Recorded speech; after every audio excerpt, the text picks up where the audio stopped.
Hello again from me, Dina Marais of Soul Purpose Publishing and Coaching. And today, the title of my video is How do you inform your identity? So, of course, your identity is informed by what you identify with, and that includes your self image, how you see yourself. It's also about your values, what, what is important to you, and what do you stand for and what don't you stand for. And beliefs, your beliefs about yourself, your beliefs about um, all the situations that you find yourself in. But it's also the beliefs that you accepted from your parents, um, your teachers, your caregivers, peers, and any figure, all the figures of authority that you accepted their views and their what they stand for. And of course, the norms of society, of your culture, of the world mind. These are all things that you, whatever you have accepted from all of this, identify or form part of your identity.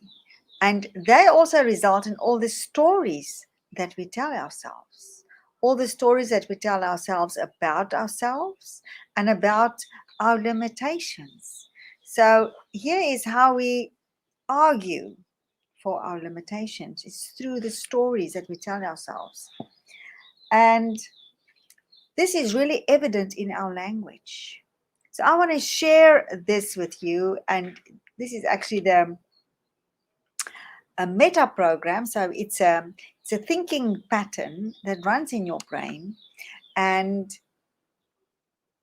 let's see, and I want you to really think of where you can recognize yourself in the language that I'm going to use now. And of course, it's also contextualized. So it's not, well, if it's the same thing present, the language pattern that I'm going to explain now, if it's present in all contexts, then it's a driver. Okay?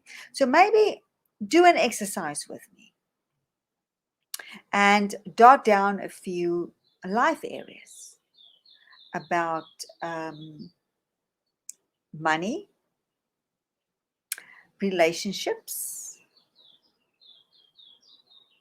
health,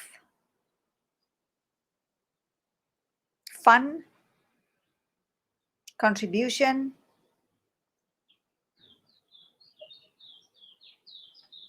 and as you will do this with me, then you can expand the contexts, okay? And maybe work, of course, your work or your business, your career, and just see where you recognize yourself. So this is called the modus operandi meta program, and it runs across in a continuum. So on the one hand, you have impossibility. On the one end is impossibility, and right at the other end, we have choice. And in between, next to impossibility, is necessity, and then desire, and then possibility, and then choice. So it's 5 steps along this continuum.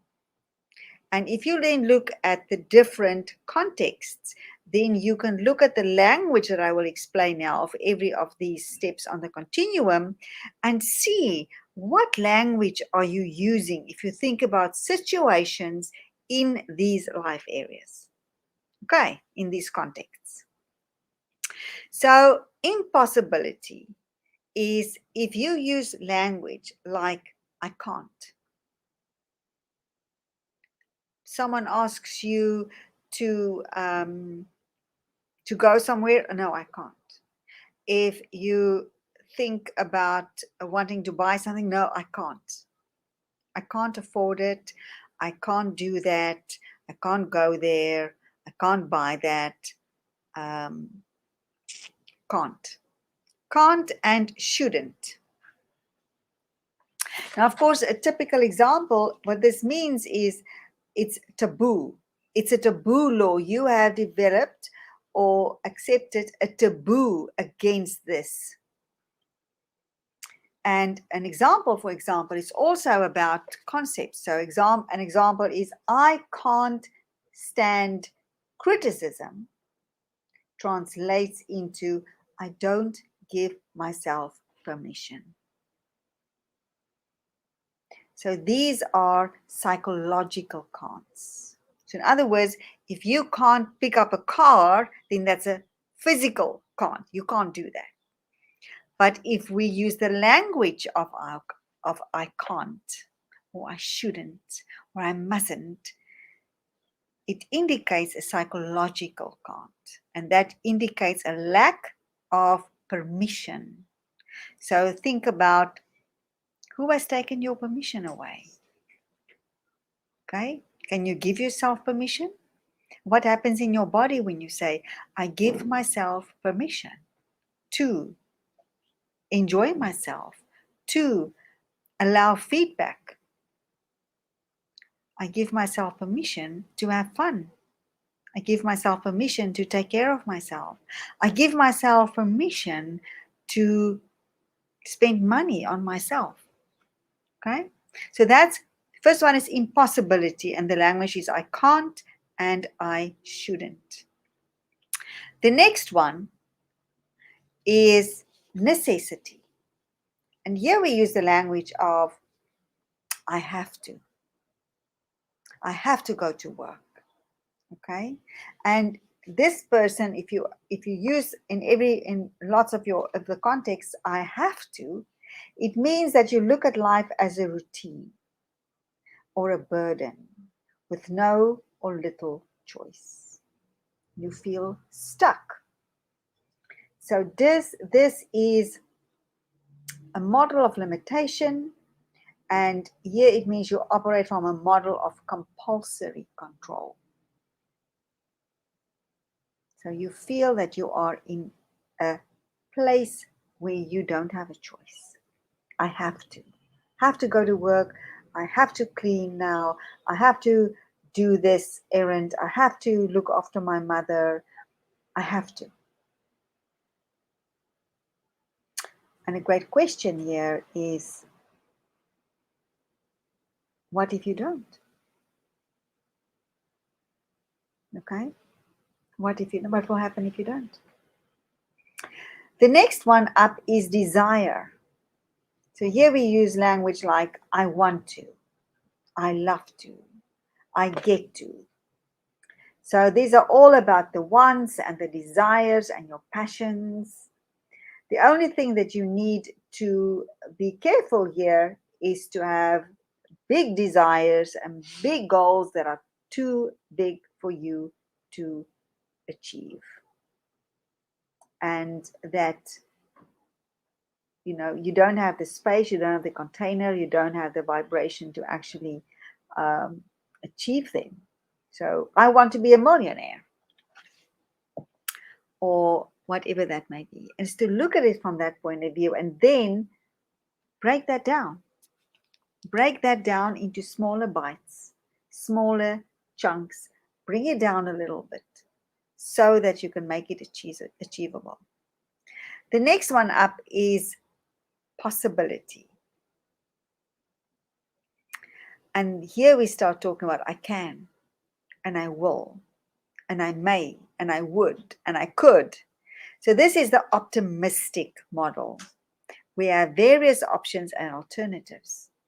So it's also very decisive.